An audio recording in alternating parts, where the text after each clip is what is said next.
अगर आप दिल्ली में रहते हैं और आपके पास भी अपना एक अदद आशियाना यानी छोटा सा घर है, कोई मकान है, दुकान है या कोई फ्लैट है, तो आज रात आपको नींद नहीं आने वाली।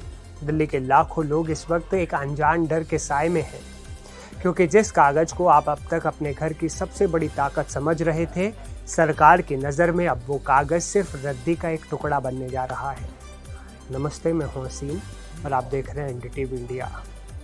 अगर आपने भी दिल्ली की किसी अनधिकृत यानी अनऑथोराइज्ड कॉलोनी में प्रॉपर्टी खरीदी है तो सावधान हो जाइए, आपके पैरों के नीचे से ज़मीन खिसकने वाली है।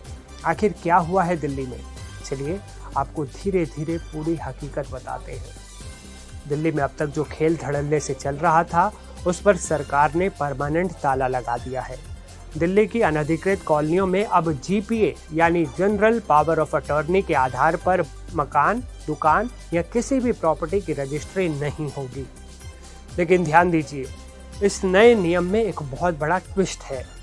दिल्ली की मुख्यमंत्री रेखा गुप्ता के सख्त निर्देशों के बाद सरकार ने सिर्फ ब्लड रिलेटिव्स यानी खून के रिश्तों जैसे माता पिता, भाई बहन और बच्चों को इसमें छूट दी है। उनके अलावा अगर किसी भी बाहरी व्यक्ति के नाम पर जीपीए करवाया जा रहा है तो अब उसका कंपलसरी इन्वेस्टिगेशन किया जाएगा। सोचिए, अब तक क्या होता था। मान लीजिए 25 लाख रुपए का फ्लैट है, लोग लाखों की रजिस्ट्री फीस बचाने के लिए महज 50,000 रुपए के जीपीए पर पूरा सौदा कर लेते थे। फ्लैट बेचने वाला भी खुश, खरीदने वाला भी खुश, दोनों ने मिलकर इनकम टैक्स और स्टैंप ड्यूटी को चूना लगा दिया। इसी फ्लैट की रजिस्ट्री करवाने पर 8 से 10% रजिस्ट्री फीस लगती, यानी सीधे 2.5 लाख रुपए। लोग इसी पैसे को बचाते थे, लेकिन अब सरकार ने साफ कह दिया है कि लाखों की संपत्तियां कोड़ियों के भाव वाले इस जीपीए पर नहीं बेची जा सकेंगी। सरकार को चूना नहीं लगाया जाएगा। अब दिल्ली के सभी सब रजिस्ट्रार रजिस्ट्रेशन के लिए आने वाले हर एक जीपीए दस्तावेज की बारीकी से जांच करेंगे। जांच में विशेष रूप से ये देखा जाएगा कि कहीं दस्तावेज में किसी प्रकार के पैसे के लेन देन का उल्लेख तो नहीं है या संपत्ति का कब्जा सौंपने की बात तो नहीं लिखी गई। अब आपके मन में सवाल आया होगा कि इस जांच में कितना वक्त लगेगा और क्या लोग परेशान होंगे। तो आपको बता दें कि नए नियमों के मुताबिक जीपीए के ऐसे सभी मामलों को कलेक्टर ऑफ स्टैम्प्स के पास भेजा जाएगा। उनके लिए 30 दिनों की सख्त डेडलाइन तय की गई है।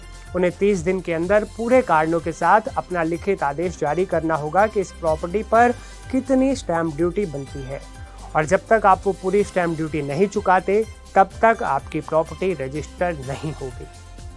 सिस्टम को पूरी तरह पारदर्शी और जवाबदेही बनाने के लिए सरकार 1 महीने के अंदर एक ऑनलाइन ट्रैकिंग सिस्टम भी विकसित करने जा रही है, जिससे हर केस की रेगुलर मॉनिटरिंग होगी और आप अपने दस्तावेज का स्टेटस लाइव ट्रैक कर सकेंगे। पूरी पारदर्शिता। सरकार का ये सख्त रुख सिर्फ आम जनता या भूमाफियाओं के लिए नहीं है, बल्कि सिस्टम के अंदर बैठे भ्रष्ट लोग बैठे हैं सिस्टम के अंदर, उन लोगों पर नकेल कसी जाएगी। ऑफिशियल ऑर्डर में साफ कहा गया है कि अगर किसी भी अधिकारी ने इन नियमों का उल्लंघन किया तो उनके खिलाफ सीधे सख्त अनुशासनात्मक कार्रवाई की जाएगी, वो बचेंगे नहीं। जितने भी भ्रष्ट अधिकारी हैं, किसी भी नए बदलाव के साथ अफवाहों का बाजार भी गर्म हो जाता है, इसलिए आपको सावधान रहना है। एक सवाल जो आपके मन में उठ सकता है वो ये है कि क्या इस नए नियम के आने के बाद दिल्ली में जनरल पावर ऑफ अटॉर्नी पूरी तरह से बैन हो जाएगी? तो इसका जवाब है नहीं। दिल्ली सरकार ने जीपीए पर कोई प्रतिबंध नहीं लगाया है। सरकार ने सिर्फ इसकी आड़ में होने वाली स्टैंप ड्यूटी की चोरी और फर्जीवाड़े को रोकने के लिए जांच की प्रक्रिया को सख्त किया है, ताकि आम खरीदार सुरक्षित रहें और सरकारी खजाने की भी चोरी रुक सके। दिल्ली सरकार का दावा है कि वो ये कदम अचल संपत्तियों के पंजीकरण में राजस्व की चोरी को रोकने, भूमाफियाओं के फ्रॉड पर लगाम लगाने और सरकारी खजाने के साथ साथ सीधे तौर पर नागरिकों के हितों की सुरक्षा सुनिश्चित करने के लिए उठा रही है। यानी कुल मिलाकर कहें तो दिल्ली में प्रॉपर्टी का वो शॉर्टकट रास्ता हमेशा के लिए बंद हो चुका है। अब अगर दिल्ली में आशियाना बसाना है तो नियमों के तहत पूरी स्टैंप ड्यूटी चुकानी ही होगी। सरकार के इस बड़े और कड़े फैसले पर आपकी क्या राय है? कमेंट में जरूर बताइएगा।